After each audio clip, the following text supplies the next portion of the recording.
Foi. Então, boa tarde.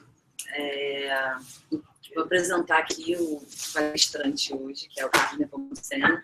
Logo que ele palestrou na EBAP, no nosso curso de mestrado lá.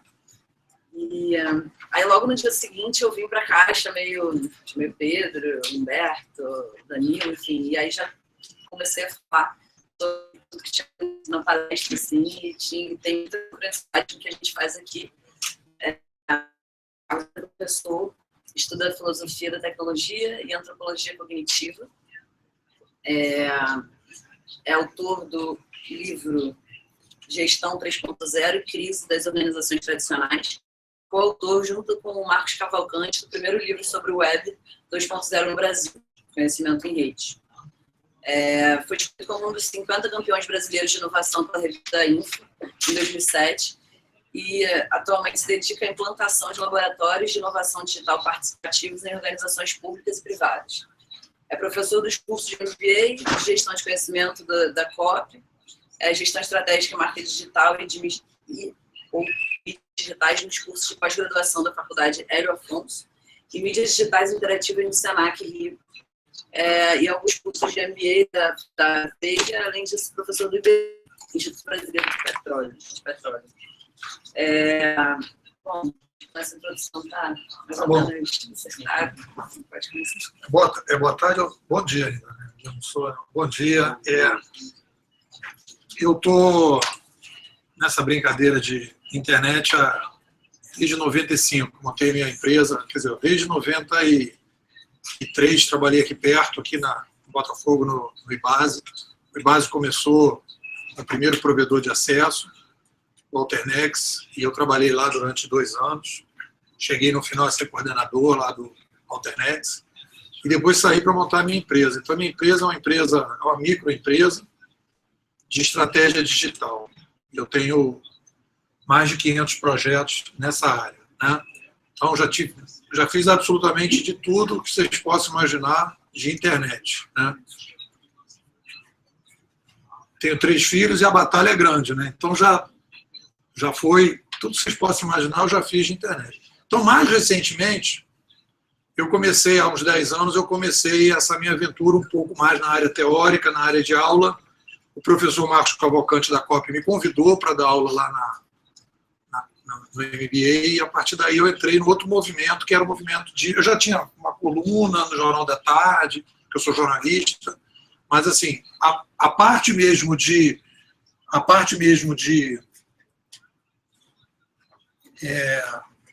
reflexões sobre a internet, etc., começou a partir de uns 10 anos para cá, quando eu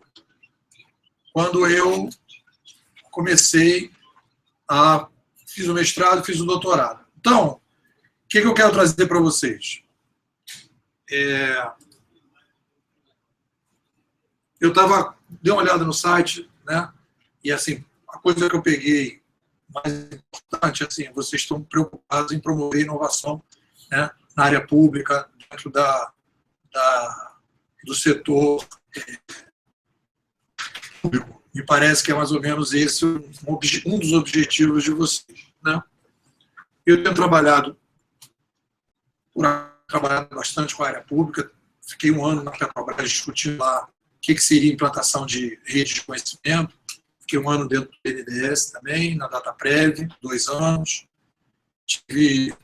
Terminando um projeto de 3 anos na Prefeitura, a gente implantou um laboratório, um ponto sobre isso, e tive várias experiências nessa área de internet, novas organizações, inovação, etc. Então, mais ou menos situando para vocês, quer dizer, eu vou falar de muita teoria, vou falar de filosofia, mas eu sou um cara que vem e vivo do mercado. E eu percebi o seguinte: o mercado hoje não consegue entender o que está acontecendo. E por causa dessa dificuldade de compreender o que estava acontecendo, como eu trabalho com estratégia, eu tive a necessidade de estudar e tive a necessidade de me aprofundar. Então, a primeira coisa que eu percebi, e eu acho que agora estou consolidando isso, estou lançando um livro chamado Curadoria Digital, agora de todos aqui na faixa, o que eu percebi? Eu percebi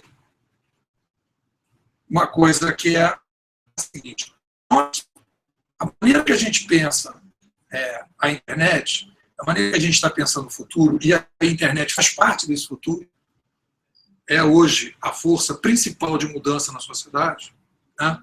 Em termos assim, das mudanças que estão acontecendo, as principais vêm dessa chegada desse novo ambiente digital.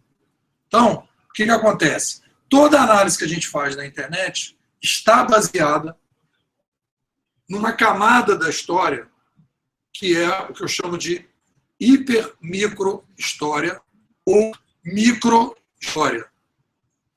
A micro-história e a hiper-micro-história, de maneira geral, trabalham com causas e consequências muito próximas.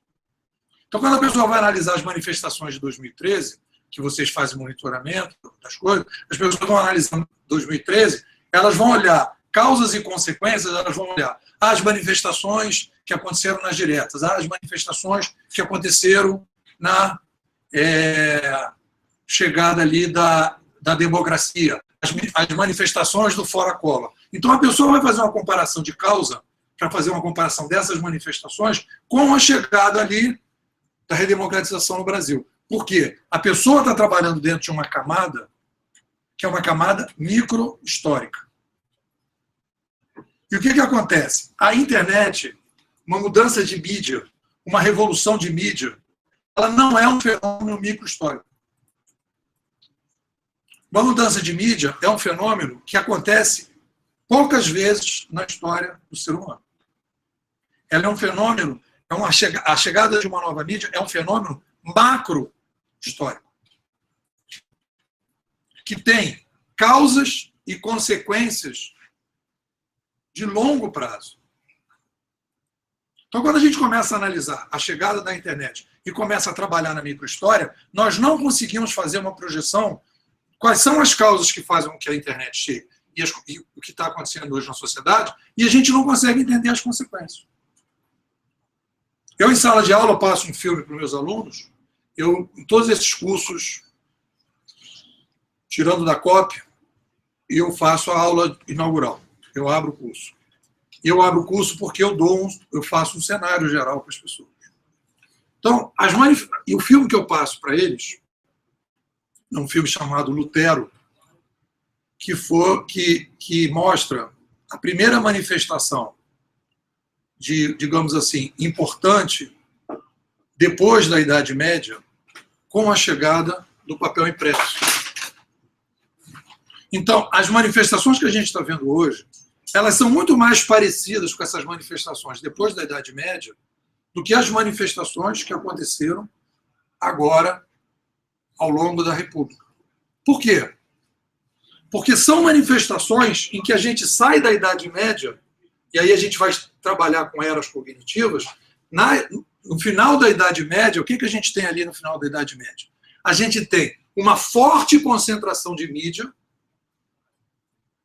que era a escrita manuscrita, um empoderamento muito grande das organizações, um desempoderamento muito grande do cidadão. E uma crise, que eu vou chamar de crise estrutural, civilizacional, por uma incapacidade de você poder resolver aquela crise por falta de ferramentas de comunicação. E aí, a partir daí, a gente começa a entrar dentro de um cenário, de um mirante. É como se eu chegasse para vocês e dissesse o seguinte: olha, o mirante que nós estamos partindo, né, os conceitos, as teorias que nós estamos partindo, a própria filosofia que a gente está partindo, são modelos que não permitem a compreensão da chegada da internet.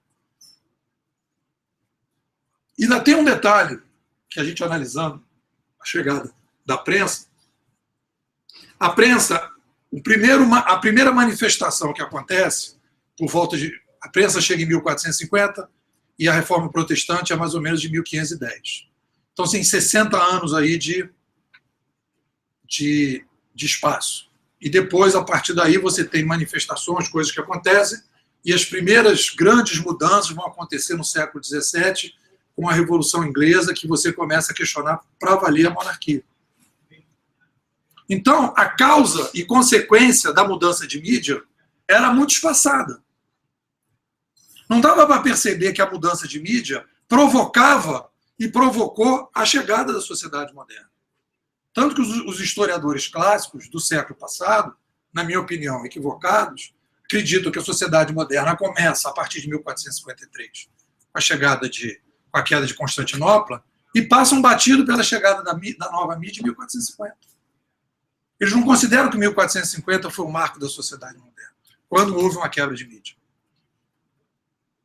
E aí vem uma discussão, que é uma discussão fundamental para poder entender o que a gente vai viver, do que a gente está vivendo, que é o próprio conceito do ser humano. Nós nos vemos como uma espécie cultural. Quando a gente olha para os outros animais, a gente diz que os outros animais não são culturais e o ser humano é cultural.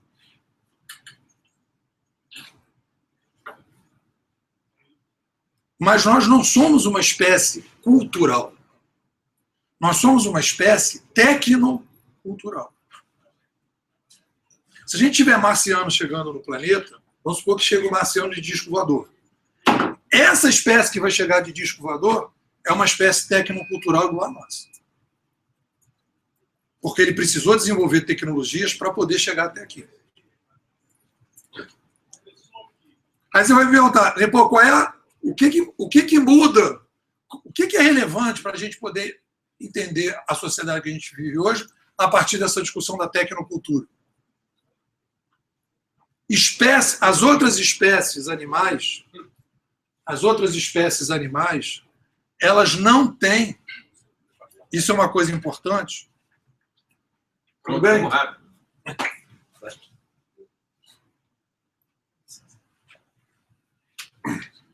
As outras espécies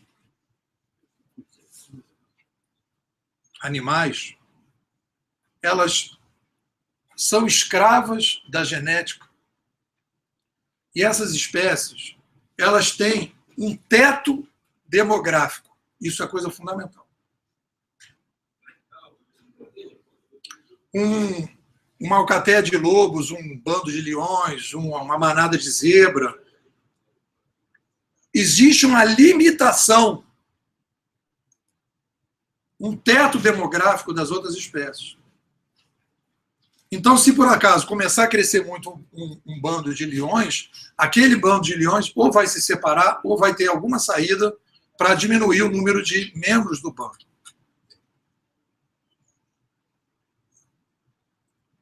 Então, o que acontece? O teto demográfico das outras espécies é definido pela genética. O ser humano é a única espécie do planeta que não tem teto demográfico. Isso faz uma diferença gigantesca na maneira que a gente pensa o ser humano. Aí vocês vão perguntar, mas se a gente não tem teto demográfico, como é que a gente consegue resolver os nossos problemas? Nós precisamos, de tempos em tempos, refazer completamente a tecnocultura. Uma espécie tecnocultural, ela tem uma dependência da inovação. Ela é escrava da inovação. Então, o que acontece a partir, e a gente vai ver um ciclo da macrohistória, para a gente poder entender o que a gente está vivendo, a gente começa a entender o ciclo da macrohistória da seguinte maneira. Há um pico pequeno de aumento demográfico no final da Idade Média, e há o surgimento de mídias que descentralizam as ideias. Ali começa a sociedade moderna. Então, de 1450 a 1800, nós temos um processo fortemente inovador na sociedade por causa da chegada de uma nova mídia, que permite que haja uma horizontalização da comunicação, que permite um surto de inovação.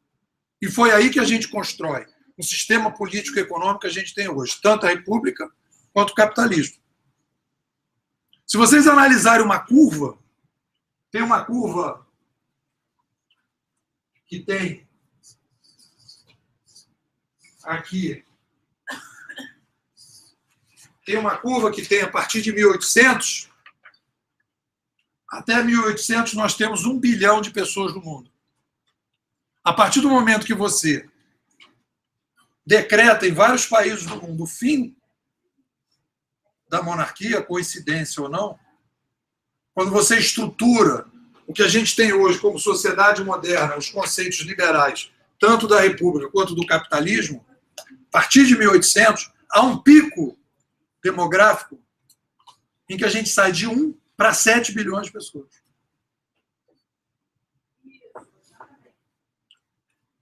Então, esse pico demográfico vai fazer com que a gente vá esgarçar tanto o sistema capitalista quanto a república. Porque a gente vai aumentando o tamanho da demografia, mas não vai conseguindo inovar na tecnocultura. A gente vai usando a mesma tecnocultura que a gente tem, os mesmos paradigmas que a gente tem, e a gente vai aumentando a demografia.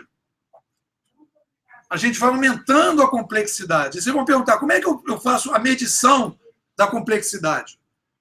A forma mais simples de se fazer a medição da complexidade, que não esgota tudo, é pratos de comida. Se eu tenho 1 bilhão de pessoas no mundo, eu teoricamente teria que produzir 3 bilhões de pratos de comida todos os dias. Se eu tenho 7 bilhões de pessoas no mundo atual, toda vez que o Sol nasce e ele termina o ciclo dele em toda a Terra, nós temos que produzir mais ou menos 21 bilhões de pratos de comida. Essa é uma característica da nossa tecnoespécie. Nós temos uma coisa que eu chamei no livro de complexidade demográfica progressiva. Nenhuma outra espécie tem isso. E por causa dessa característica do ser humano, nós precisamos refazer a sociedade. Porque se nós não refizermos a sociedade, se nós não refizermos a tecnocultura, nós não conseguiremos sair da crise estrutural, civilizacional que nós estamos. A nossa tecnocultura tem um prazo de validade até um determinado patamar demográfico. Depois desse patamar demográfico, nós começamos a não mais conseguir atender e resolver os problemas. Como é que isso desce dessa macro-história e cai para dentro de uma organização, como a Prefeitura do Rio, por exemplo? Como é que eu vejo isso nesses 3 anos que eu estou trabalhando lá?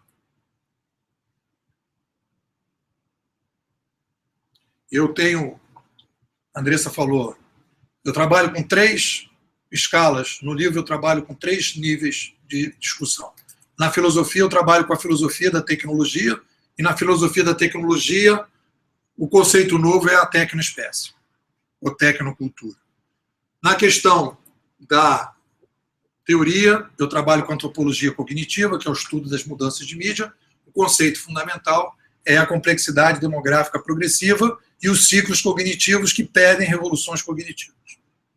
E na parte de baixo, que é a estratégia, que é o que eu entrego para o meu cliente, eu chamo de inovação migratória. Então, o que é a inovação migratória? Eu crio um cenário, que é isso que eu estou mostrando para vocês, e mostro o seguinte: nós estamos vivendo hoje, na sociedade atual, nós estamos vivendo hoje o fim de uma longa era cognitiva. Uma longa era cognitiva. Se a gente for analisar com calma, tem gente que diz que a era cognitiva...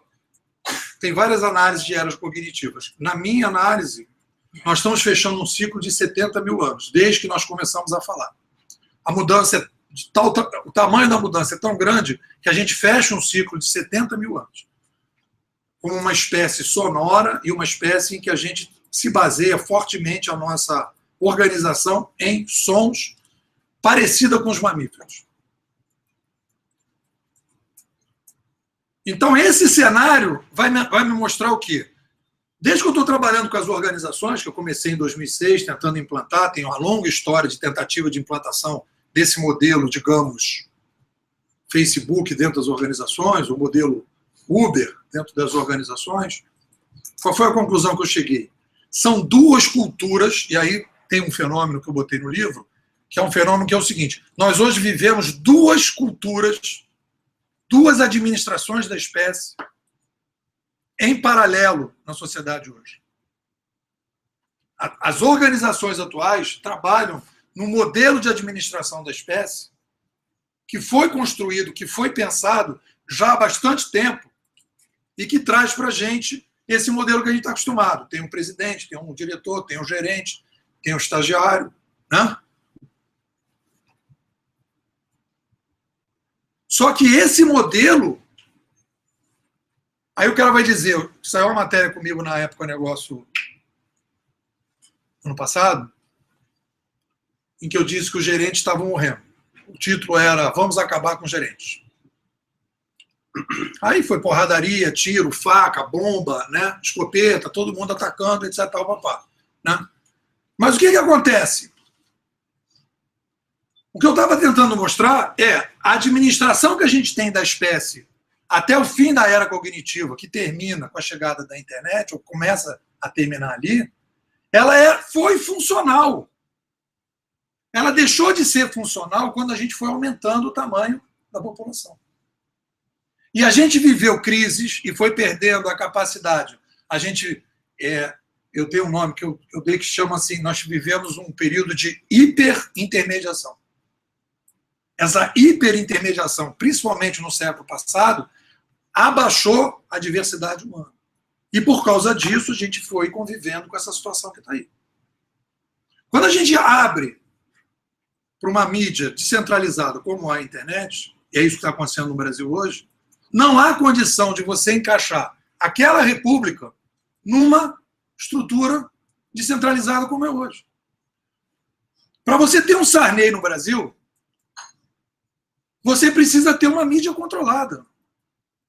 Se você descontrolar a mídia, o Sarney não consegue se manter porque as pessoas vão ver o que ele está fazendo. As pessoas não são burras, elas não sabiam, elas não tinham informação. Então, quando você abre a porteira, as pessoas saem. Então, a República já mudou. Não é que a República do Brasil vai mudar, ela já mudou. Só que ela não está ainda transformando a mudança que aconteceu em cada pessoa e na sociedade em casos concretos, porque isso demora. Mas a estrutura básica que mantinha a República, que era o controle da mídia, não existe mais.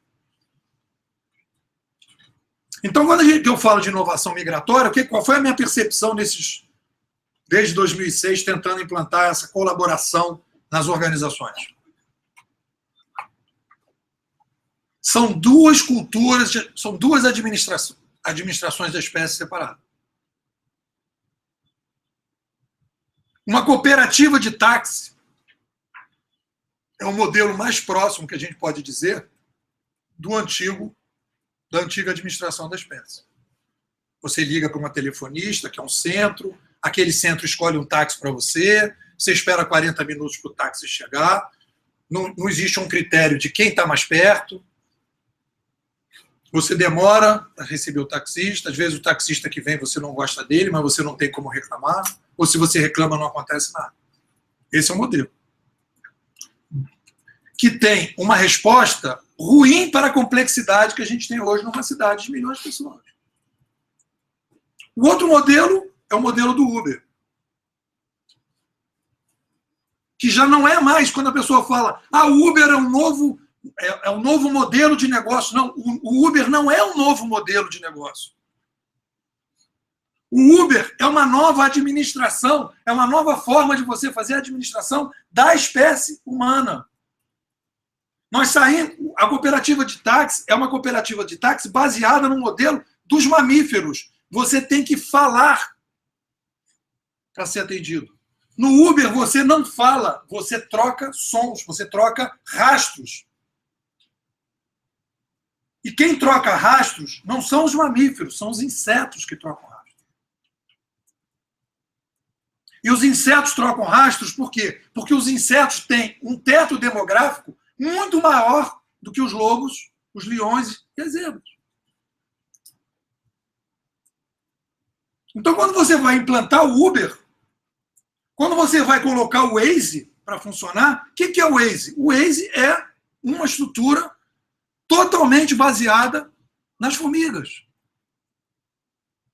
Eu estou andando por um caminho e sou uma formiguinha, vejo uma comidinha, eu marco o caminho para as outras formigas. Eu não mando, eu não tenho um gerente central que manda.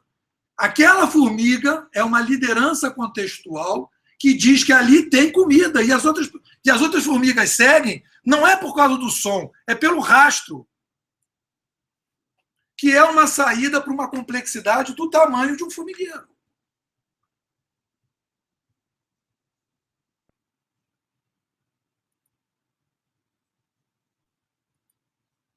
Então, esses novos modelos, YouTube, Facebook, Uber, Mercado Livre, estante virtual, se vocês forem analisar a classificação, a qualificação das pessoas, tudo é feito na base dos rastros.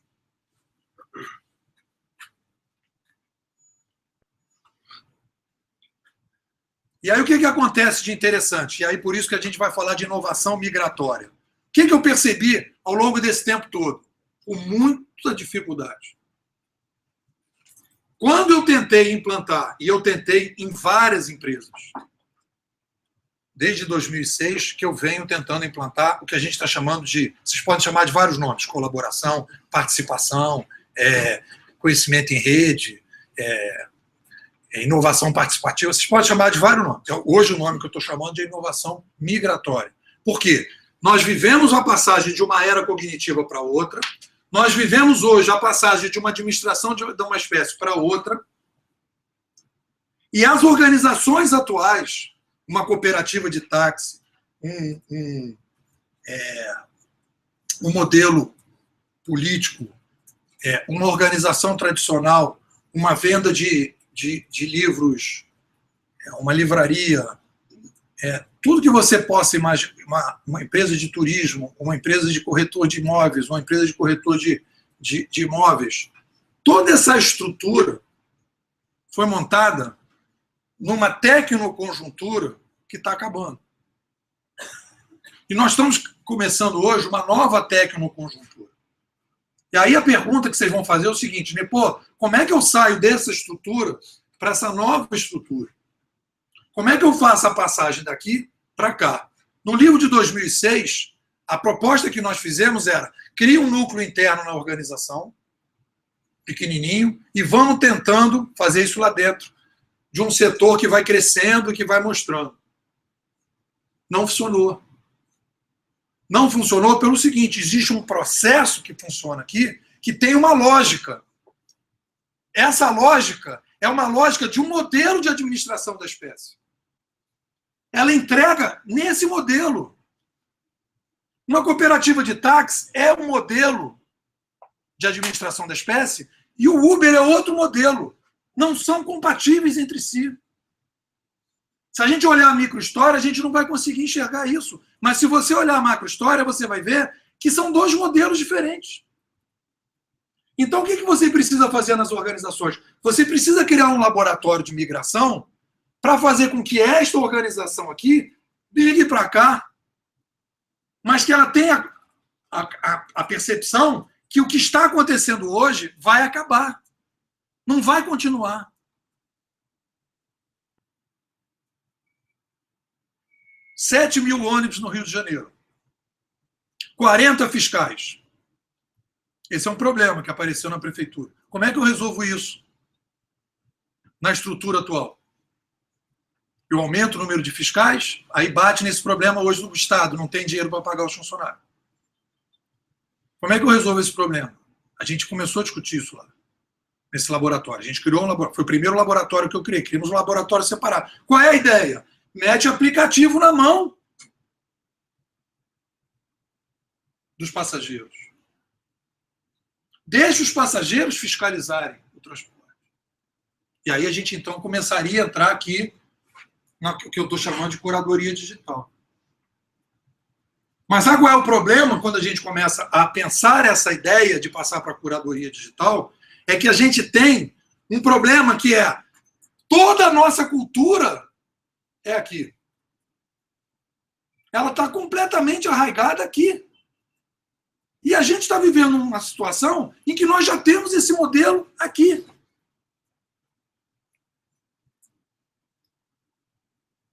E aí o que as pessoas tentam fazer? As pessoas tentam fazer uma coisa que eu chamo de gestoria. É meio gestão, meio curadoria. É uma coisa assim em cima do muro, aquelas duas canoas que vão se afastando, que a pessoa fica tentando juntar. A 99 Táxi, por exemplo, é um modelo de gestoria.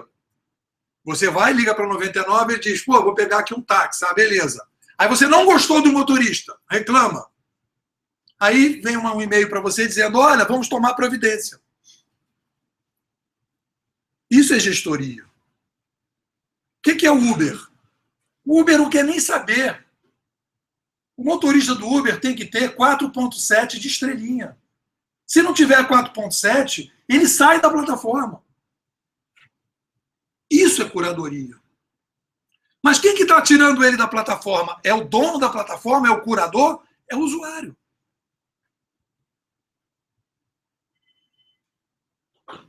Então, para uma empresa de ônibus funcionar, e aí eu vou falar uma outra coisa que eu falei naquela matéria da época, para esse modelo funcionar, eu tenho que acabar com a relação patrão-empregado. Eu tenho que criar uma relação, que é o que está acontecendo nessas plataformas, de curador-curadorados. Não tem nome melhor até agora. Se quiser, chama o nome. É uma relação em que esse cara que trabalha na plataforma, o motorista do Uber, ele não é funcionário do Uber. Ele é um micro fornecedor articulado dentro de uma plataforma. Como é o caso do Mercado Livre, como é o sebo da estante virtual.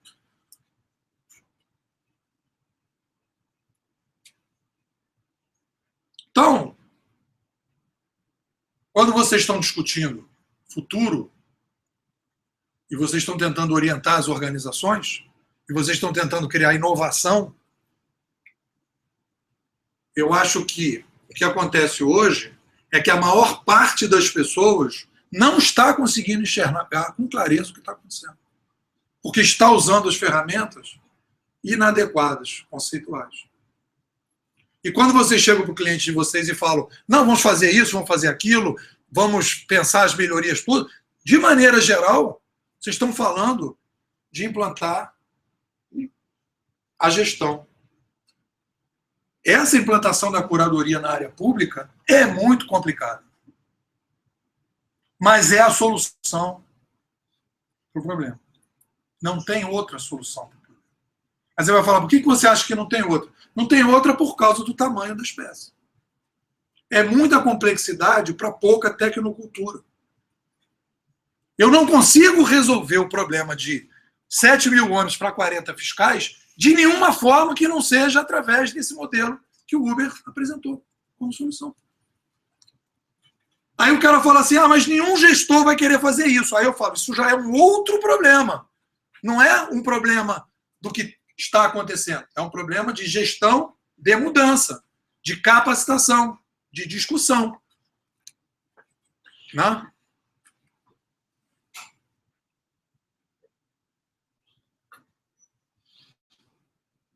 Alguém quer perguntar alguma coisa? Fala. Bom, acho que o conceito ficou bem claro, assim. Existe algum exemplo prático de aplicação desse tipo de curadoria à gestão pública? Ou, se não, você enxerga alguma situação real em que há uma solução, que você consiga mostrar uma solução prática, que ainda não foi implantada, mas que resolveria o grande problema? Não, olha só. Eu demorei muito tempo para chegar na ideia do laboratório de migração.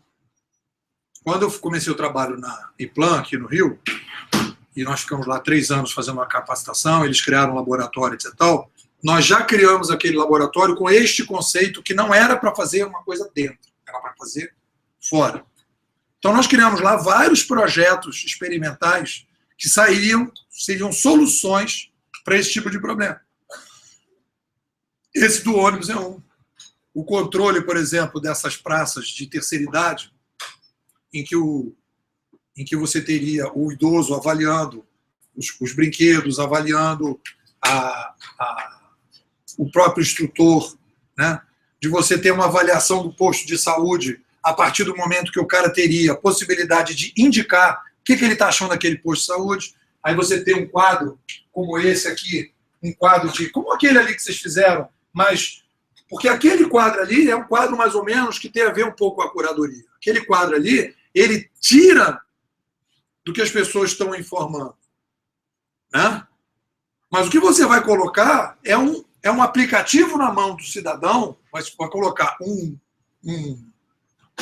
é o nome daquilo? É um quiosque, um totem, para o cara poder fazer a avaliação do que ele colocou, e aí você vai começar a receber uma avaliação de baixo para cima dos serviços, para poder fazer uma tomada de decisões baseado na percepção do cliente lá embaixo, e não do gestor, que é o modelo que a gente tem hoje. Então eu poderia, a partir daí, começar a perceber, da mesma maneira que vocês estão fazendo, os movimentos. Um cara que, por exemplo, é um curador, digamos, na área de saúde, não mais um secretário, ele poderia ver, muito antes de acontecer, a possibilidade de uma crise num determinado centro de saúde, antes de que ela acontecesse. Porque ele ia começar a ver que existe um grau de insatisfação atípico dentro do sistema. Quando as pessoas falam em Big Data, as pessoas pensam Big Data, mas pensam Big Data na concepção da gestão. O que a gente tem que fazer a curadoria é um Big Data 3.0, que é analisar a partir de baixo para cima. Essa que é a grande mudança. Fala. Boa tarde. Boa.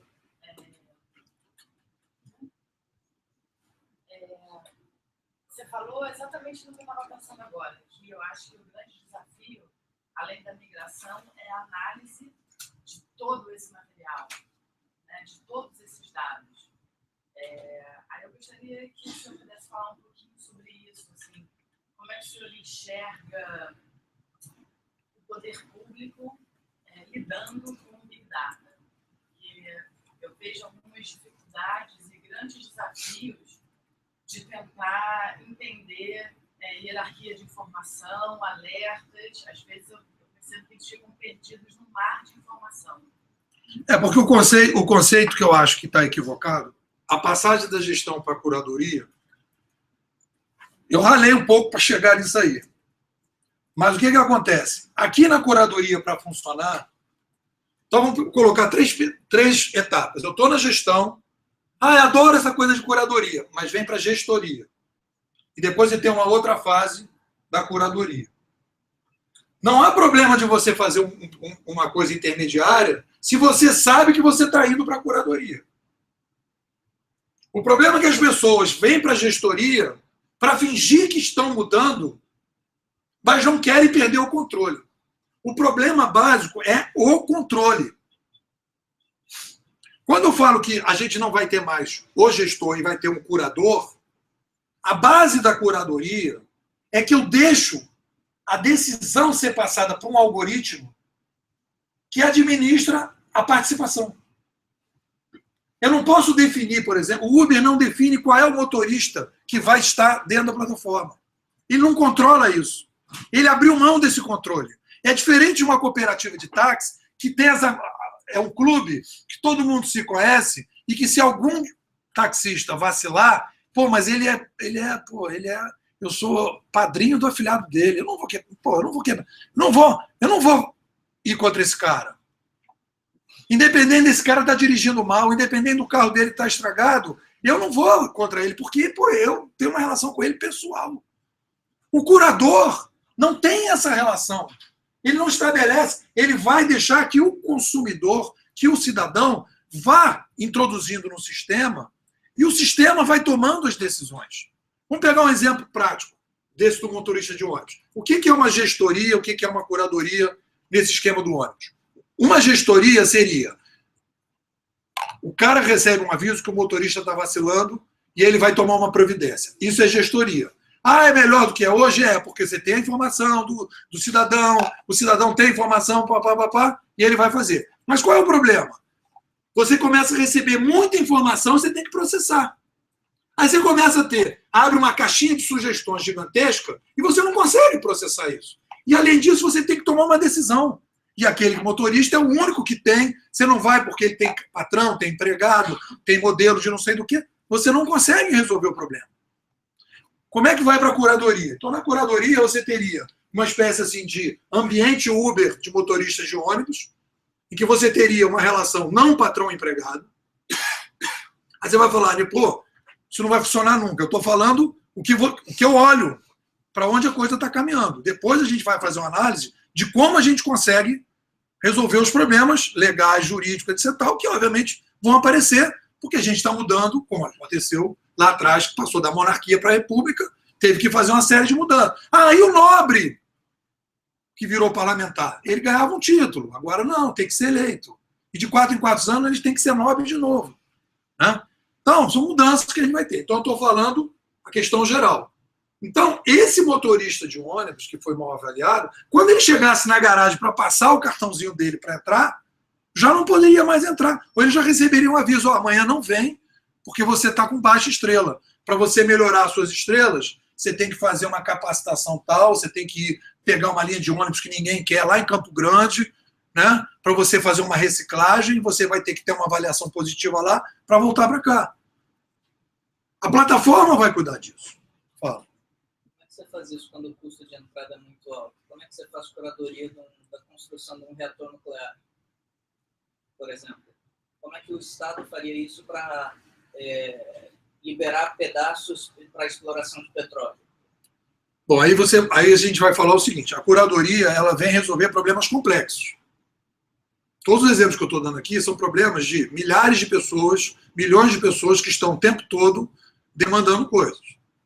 Então, se você vai pegar, por exemplo, o caso de um reator nuclear, isso é um problema complexo que poucas pessoas têm capacidade de resolver. Então, você vai ali a trabalhar naquele modelo, aquela coisa. O que eu estou falando é uma pergunta boa, por quê? Porque nós estamos falando, problemas públicos, de maneira geral, a maior parte dos problemas públicos são atendimentos de milhares de pessoas, às vezes de milhões de pessoas.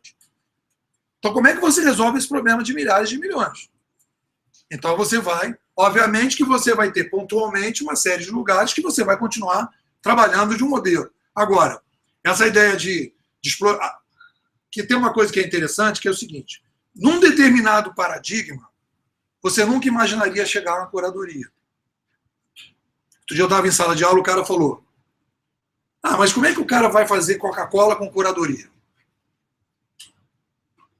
Né? Uma boa pergunta.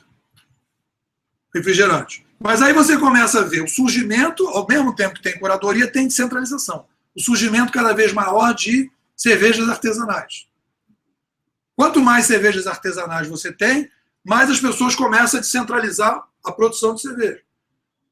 Já vi alguns casos que você compra uma máquina e você compra um sachê e você faz a sua cerveja em casa.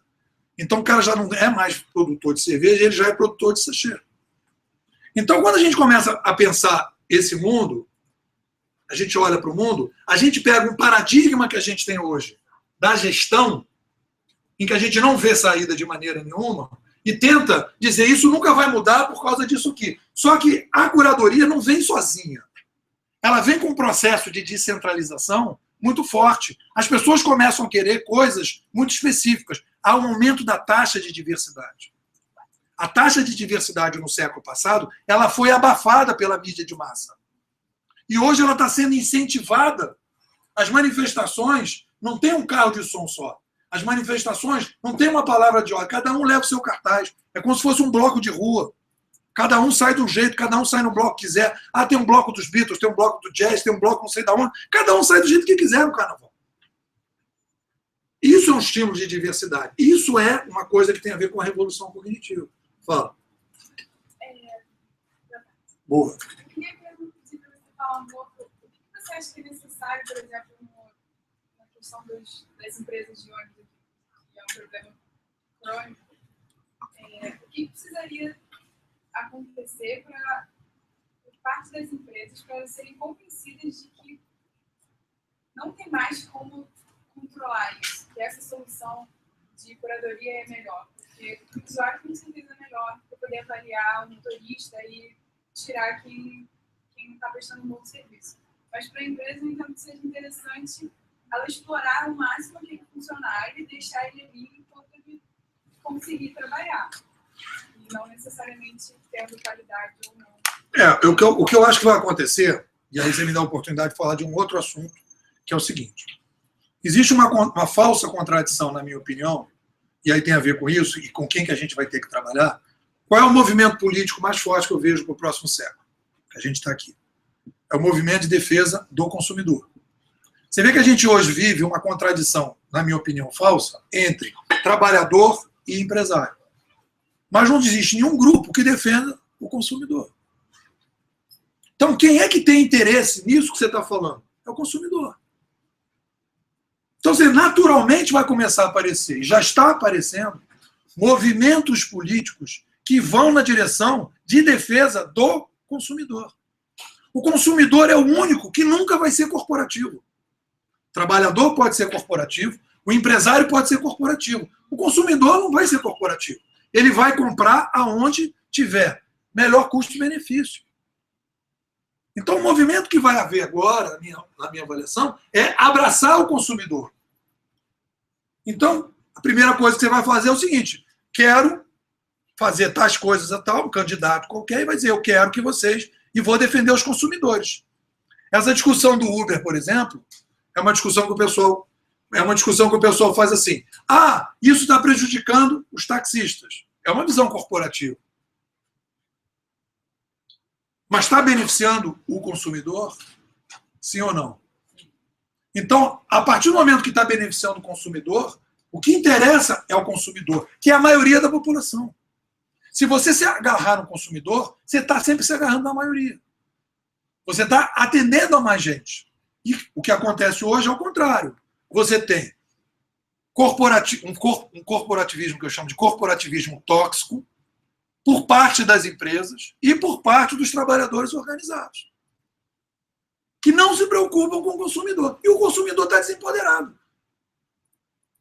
No próprio país você não tem nenhuma representação política que seja intransigentemente a favor do consumidor e contra todas as corporações. É o que vai surgir. É a demanda que está surgindo. E isso vem junto com a curadoria.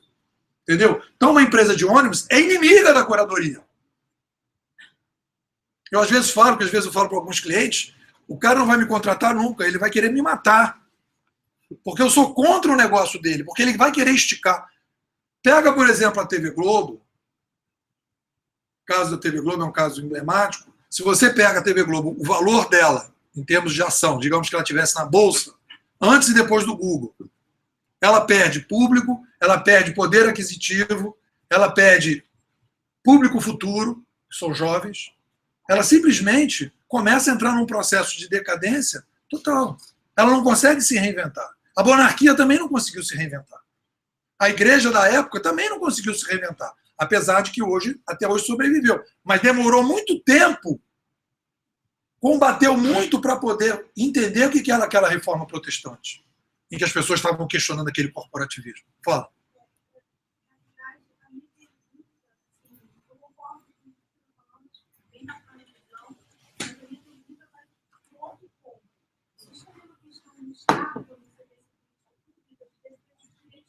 E aí, quando você trabalha a questão da curadoria, você está trabalhando para a maioria.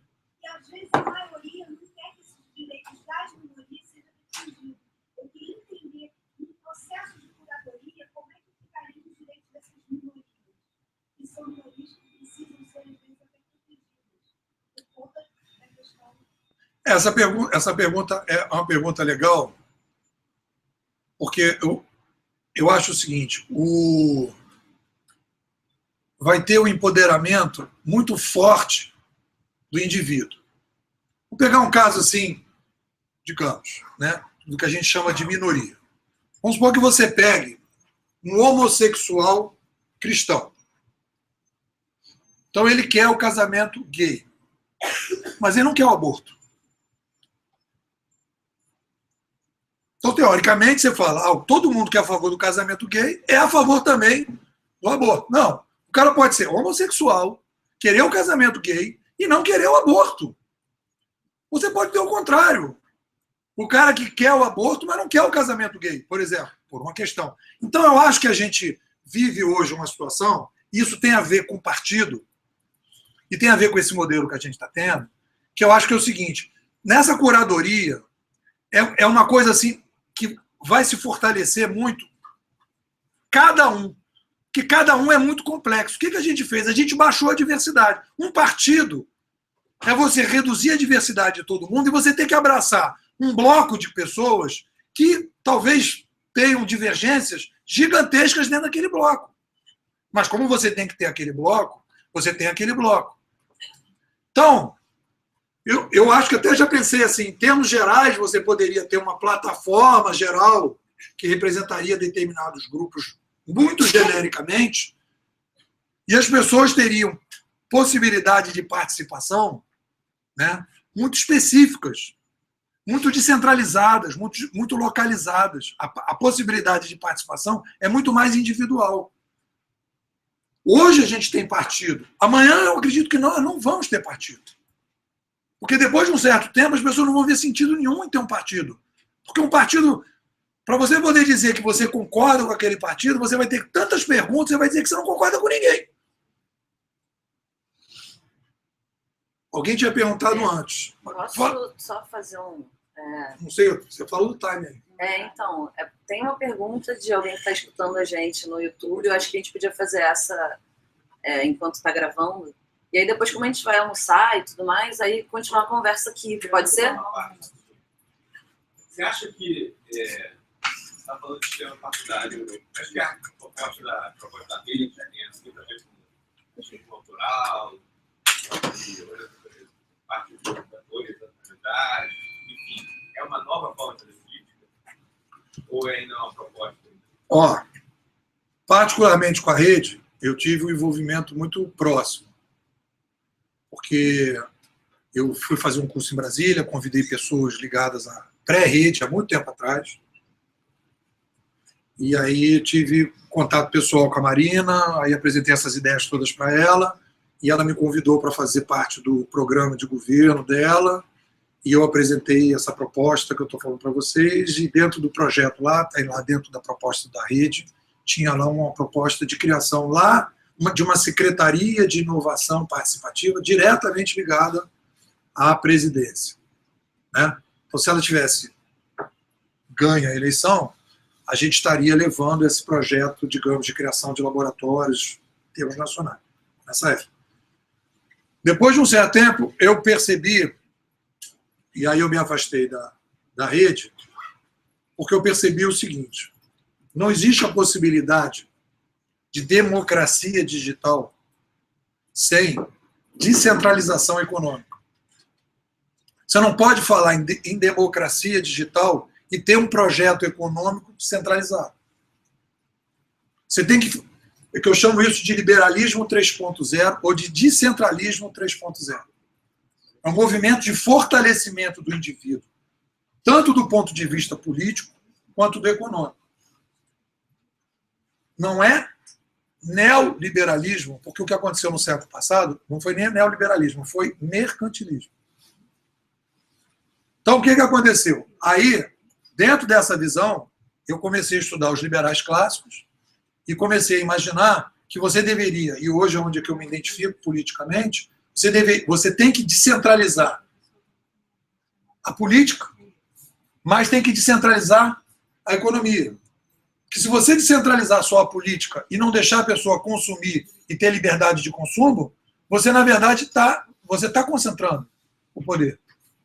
Necessariamente. Você tem que matar, você tem que quebrar as organizações. A organização ela tem que ter o mérito atribuído. Na curadoria, qual é o resgate da curadoria? Qual é o grande barato que o Uber traz? É o resgate do consumidor mandando no mercado. Quando as pessoas falam em mercado, as pessoas falam, liberar o mercado significa permitir que as organizações mandem no mercado. Não é assim que eu vejo o liberalismo 3.0. Liberalismo 3.0 é o consumidor voltando a mandar no mercado a partir da competição, dizendo quais organizações. Então, aí, a partir daí, e pelo caminho que a rede tomou, e aí tem essa discussão sobre democracia digital, mas a democracia digital, e foi aí que eu saí da campanha, e depois da campanha amadureci isso, se não houver democracia econômica, e não houver uma proposta de fortalecimento do consumidor, você não consegue chegar à democracia digital. Porque necessariamente as organizações centralizadas vão mandar na política. Então não vejo a rede como uma coisa inovadora. Eu vejo muito mais esses movimentos de rua, Vem Pra Rua, MBL, como uma coisa mais próxima dessa curadoria do que propriamente os partidos que estão se apresentando. Né? Então, aí vamos fazer desse jeito. Eu vou fazer a pergunta da pessoa que está escutando a gente, e depois a gente continua conversando. Então, é do Demetrios Macedo. No caso do Uber, existe um serviço diferenciado que atraiu a curiosidade e o uso do serviço alternativo. No caso de um sistema já antigo, que tipo de incentivo alguém que já o usa poderia ter para que um sistema antigo se transforme em um sistema novo?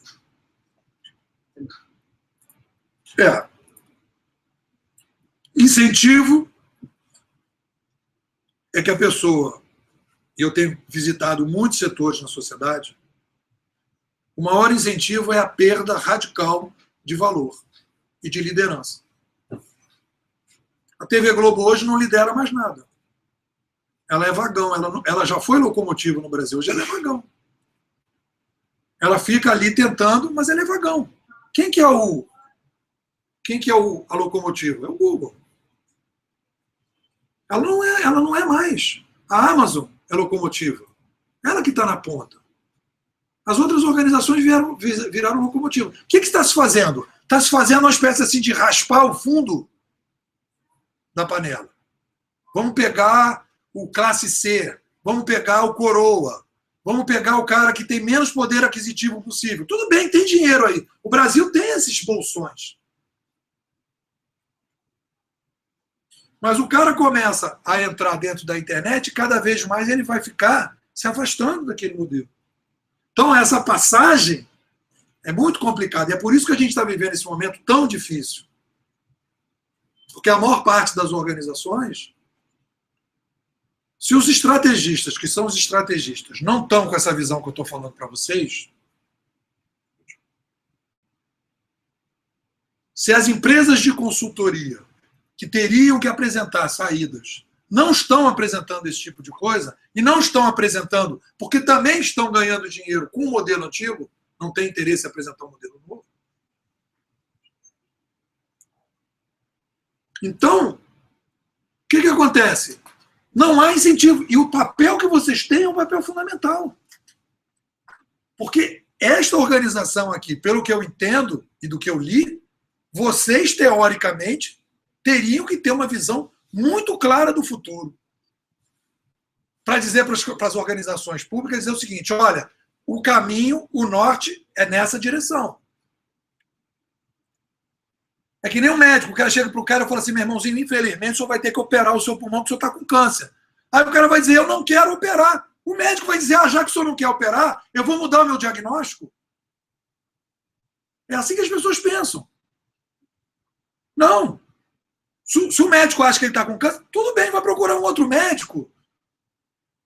Porque o meu diagnóstico é esse. O meu diagnóstico que eu tenho é esse. E eu mostro o seguinte, qual é a situação que, na minha opinião, vai nessa direção? E eu sempre apresento isso. Pega uma empresa de táxi, cooperativa de táxi, há 3 anos atrás. 4 anos. Ela contrata um consultor estratégico de digital. Vários meus alunos que fazem curso. Aí o cara dizia, não, vamos fazer uma coisa muito inovadora para você. Vamos criar uma conta no Twitter, vamos criar uma conta no Facebook, né? Você vai ter aí um digital super legal, né? A tua operadora vai ter uma tela na frente do computador dela, e o cara vai gastar uma grana, todo mundo vai ficar feliz. Aí quando terminou de gastar 30, 40, 50 mil reais, o cara sai na rua e fala assim, o que é isso aqui? Aí é um aplicativo. E a cooperativa de táxi que tinha 100, cooperativados, hoje tem 20. Uma cooperativa que tinha uma escala de ganhar de 100 pessoas R$1.000 por mês, hoje está oferecendo R$200 para o cara pagar a mensalidade, está achando ótimo.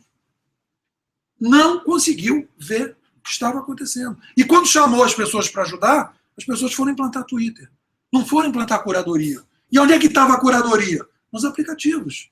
E botou os aplicativos, agora já tem o Uber. Foi muito rápido a passagem. E o mais engraçado, que os táxis estão indo para a rua, você vê como é uma hipocrisia. Eles estão indo para a rua contra o Uber, e o 99 Táxi criou o modelo Uber.